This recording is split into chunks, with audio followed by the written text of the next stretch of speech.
Welcome to Mr. Introdent YouTube channel, and today in this video we are going to cover John Locke political thought and philosophy. This is the part 2 video of this series.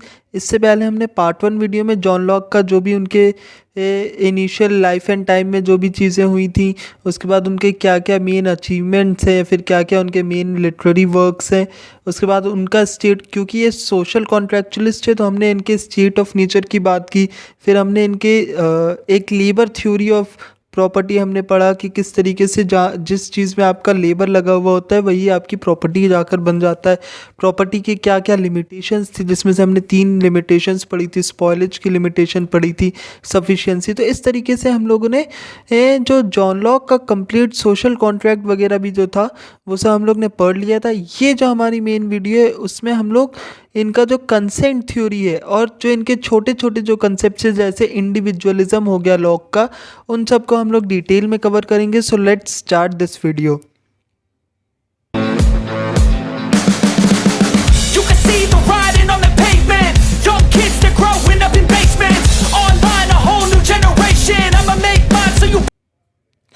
सबसे पहले इनका जो हम लोग का main topic है आज की वीडियो का, that is locks doctrine of consent. तो लॉक्स डॉक्ट्राइन ऑफ कंसेंट क्या होता है?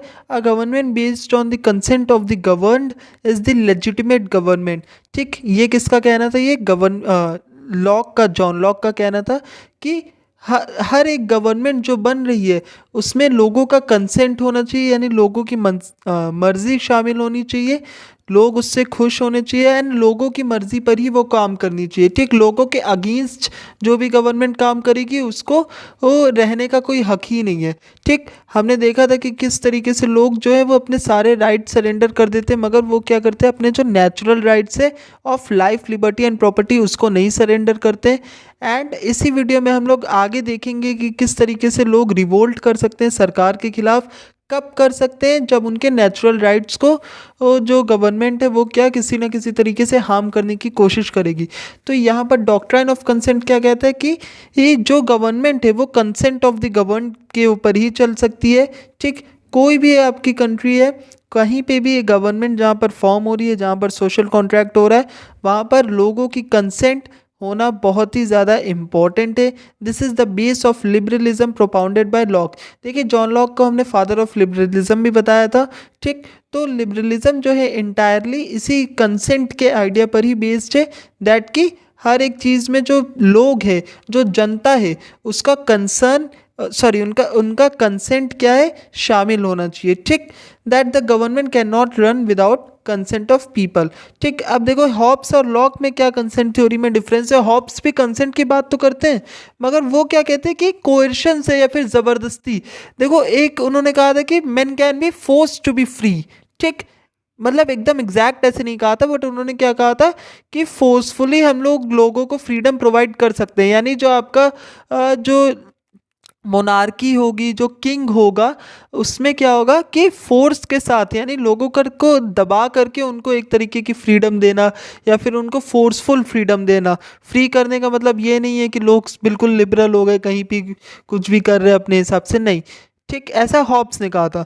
मगर लॉक क्या कहते हैं कि लिबरलिज्म होना चाहिए, यानी फ्रीडम का मतलब एक्चुअल फ्रीडम होना चाहिए। ये नहीं कि वो फ्रीडम आपको कहीं से फोर्सफुली मिल रहा है या फिर किसी के अंडर में आप है उसके बाद आपको फ्रीडम मिल रहा है, नहीं।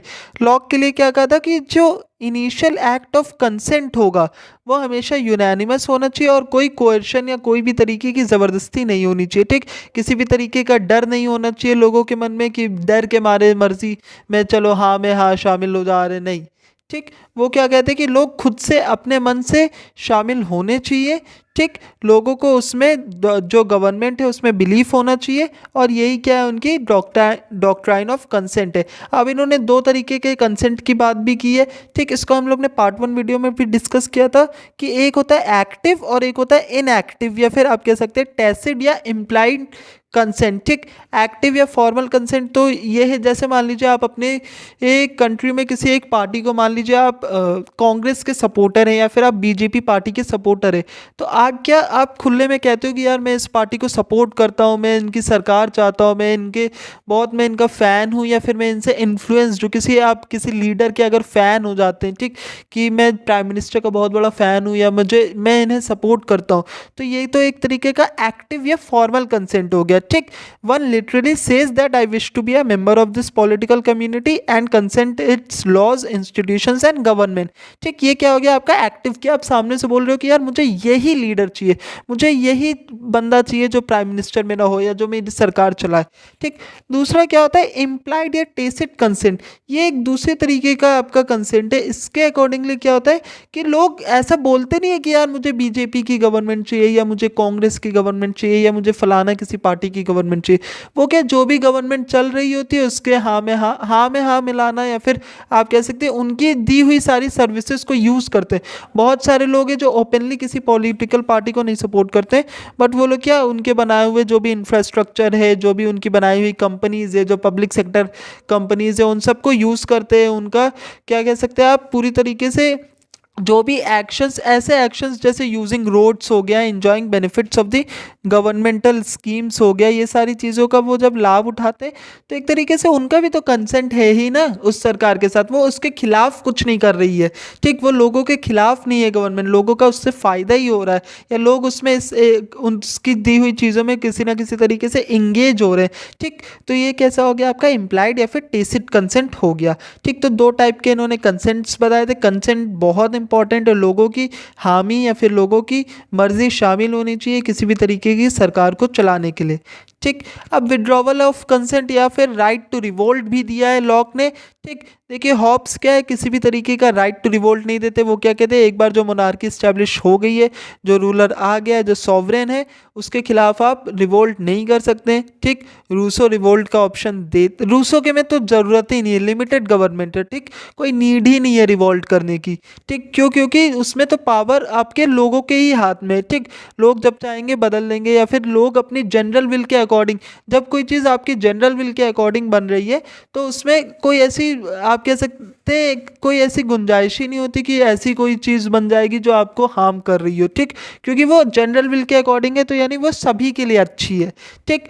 लेकिन लॉक क्या है, लॉक में जनरल विल का कोई कंसेप्ट नहीं था। उन्होंने फॉर्मेशन ऑफ गवर्नमेंट बताया अपने सोशल कॉन्ट्रैक्ट के हिसाब से, जो कि आपके 3 तरीके के राइट्स, जो कि right to life, liberty and property है, उसको प्रोटेक्ट करने के लिए बनता है। तो फिर राइट टू रिवोल्ट भी उन्होंने दिया हुआ है कि गवर्नमेंट अगर आपके इन नेचुरल राइट्स को किसी भी तरीके से हैम्पर करने की कोशिश करती है, तो आप लोग राइट टू रिवोल्ट कर, आपके पास राइट टू रिवोल्ट है और आप रिवॉल्यूशन ला सकते हो। आप जो रूलर है उसको डिथ्रोन कर सकते हो, आप दूसरे रूलर को बैठा सकते हो, दूसरी अपनी गवर्नमेंट लेकर के आ सकते हो। उसके बारे में इन्होंने क्या कहा है, if the government is not able to enforce the law of nature. Law of nature क्या है कि हर कोई अपने अपने लाइफ, लिबर्टी और प्रॉपर्टी में किसी दूसरे का दखल अंदाजी ना हो, ठीक। लोग अपना अपना लाइफ, लिबर्टी और प्रॉपर्टी को एंजॉय करें, ये हमने पहले भी डिस्कस किया। यही क्या है आपका लॉ ऑफ नेचर है, ठीक। If the government violets the natural right of life, liberty and property of a citizen, ठीक, तब आप रिवोल्ट कर सकते हो, ठीक। If government declares the war against citizen, अगर गवर्नमेंट जो है वो सिटीजन्स के खिलाफ वॉर डिक्लेयर कर देती है, तो इस केस में भी आप क्या कर सकते हो, राइट टू रिवोल्ट है आपके पास, आप रिवोल्ट कर सकते हो। अब रिवोल्ट करने को भी एक तरीके की ड्यूटी बताया, एक बहुत इंपॉर्टेंट पार्ट ऑफ सोसाइटी बताया किसने, जॉन लॉक ने। वो क्या कहते हैं, it is the duty of a citizen to revolt against the government, ठीक। ये क्या कहते हैं कि ये जो सिटीजन है उसका ये एक ड्यूटी है कि वो ऐसी सरकार जो कि आपके कंसेंट पे ना हो, या फिर जो आपको हार्म करना चाहती हो, या जो लोगों को मारना चाहती हो, फोर्स करना चाहती हो, लोगों को परेशान करती हो, उसके खिलाफ आपको रिवोल्ट करना चाहिए, ठीक। आपको उस गवर्नमेंट को हटा देना चाहिए, ठीक। किल द रूलर, ये ऐसा भी कहते हैं कि आपको तो उस रूलर को ही मार करके मतलब हटा देना चाहिए उस सरकार को, ठीक। Replace the government with new one, ये सारी चीज़ें कौन कहते हैं, लॉक कहते हैं, ठीक। और इसी से इंस्पायर हुआ था आपका जो अमेरिकन इंडिपेंडेंस रिवॉल्यूशन था, वो इसी कंसेप्ट से कहीं ना कहीं इंस्पायर हुआ था, ठीक। तो वहाँ पर भी क्या होता है कि रूलर को मार दिया जाता है, रिवॉल्यूशन आता है, अलग अलग जगहों पर रूलर को मार करके रिवॉल्यूशन आते हैं, कई जगहों पर लॉक का इन्फ्लुएंस रहता है, ठीक। if the government fails to protect rights of individual, then they can revolt or change the government and bring new, but still government is necessary, without it individuals will go back to the state of nature। ठीक है, यानी इन्होंने यहाँ पर limited government की बात की है, यानी गवर्नमेंट तो होनी ही चाहिए भैया, अगर गवर्नमेंट ही नहीं होगी तो फिर सोशल कॉन्ट्रैक्ट ही टूट गया। सोशल कॉन्ट्रैक्ट के फॉर्मेशन में ही गवर्नमेंट का फॉर्मेशन था। ठीक, तो अगर सोशल कॉन्ट्रैक्ट ही हट गया तो आप लोग फिर से स्टेट ऑफ नेचर में चले जाएंगे, जहाँ पर फिर से आपकी लाइफ, लिबर्टी और प्रॉपर्टी को खतरा होगा, किसी न किसी तरीके से आपके ऊपर खतरा होगा, तो वो चीज़ें ना वापस आए। इसलिए आप एक गवर्नमेंट को बदल सकते हैं, मगर गवर्नमेंट का जो कंसेप्ट है या गवर्नमेंट जो है उसे ख़त्म नहीं कर सकते हैं। ठीक, ऐसा जॉन लॉक ने कहा था। नेक्स्ट चीज़ हम लोग देखेंगे, जो इनका नेक्स्ट टॉपिक है, ये हमारा लास्ट टॉपिक होगा और ये बहुत ही इंपॉर्टेंट टॉपिक है, इंडिविजुअलिज्म ऑफ लॉक। लॉक जो है वो एक तरीके के इंडिविजुअलिस्ट है। इन्होंने इंडिविजुअल लेवल पर हर किसी के फ़ायदे की या हर किसी के अच्छे की या हर किसी के कंसेंट की बात करी है इन्होंने। ठीक, ये क्या कहते हैं, lock was a thorough going individualist, everything in lock system revolve around the individuals, his theory of government is limited by prior rights of individual. ये गवर्नमेंट की जो इन्होंने थ्योरी दी थी उसमें भी इन्होंने क्या कहा था कि हर एक इंडिविजुअल के कंसेंट पर होना चाहिए, हर एक इंडिविजुअल के राइट्स जो हैं, यानी जो नेचुरल राइट्स, अगेन मैं रिपीट करूंगा, right to life, liberty and property, ये हर एक इंडिविजुअल को मिलना चाहिए, हर एक इंडिविजुअल का हक है ये, और लोगों को इससे किसी भी तरीके के इंसान को वंचित नहीं रखना चाहिए। His limited government can not command anything against public interest, जो भी ये लोगों के लिए अच्छा नहीं है, ऐसा कुछ भी ऑर्डर या ऐसा कुछ भी कमांड जो गवर्नमेंट है वो नहीं दे सकती, यानी हर किसी के लिए इन्होंने सोचा है। ठीक, हर एक इंडिविजुअल के। Locke regards consent as the very foundation of state, nothing is done without consent of individual. किसी एक पर्टिकुलर इंडिविजुअल की कंसेंट के बिना भी कोई चीज़ नहीं होती है स्टेट में। His individualism reaches its climax in the recognition of individual rights to revolt against despotic and autocratic government। इन्होंने इंडिविजुअल राइट्स भी दिए कि केवल सोसाइटी नहीं, अगर किसी एक पर्टिकुलर इंडिविजुअल के साथ भी सरकार कुछ गलत कर रही है, ये किसी तरीके का डेस्पोटिज्म कर रही है, कुछ ऑटोक्रेटिक रूल चल रहा है, ठीक, सरकार किसी इंडिविजुअल को परेशान कर रही है या उसे उसके नेचुरल राइट से जुदा कर देती है, उसके लाइफ, लिबर्टी या प्रॉपर्टी पे कोई खतरा पैदा करती है, तो वो अकेले भी रिवोल्ट कर सकता है, ऐसा लॉक ने कहा है। तो इस तरीके का जब वो राइट टू रिवोल्ट एक किसी इंसान को दे दे रहे हैं, ठीक, किसी भी इंसान को, तो ये तो एक तरीके का आप कह सकते हैं पीक हो गया इंडिविजुअलिज्म का।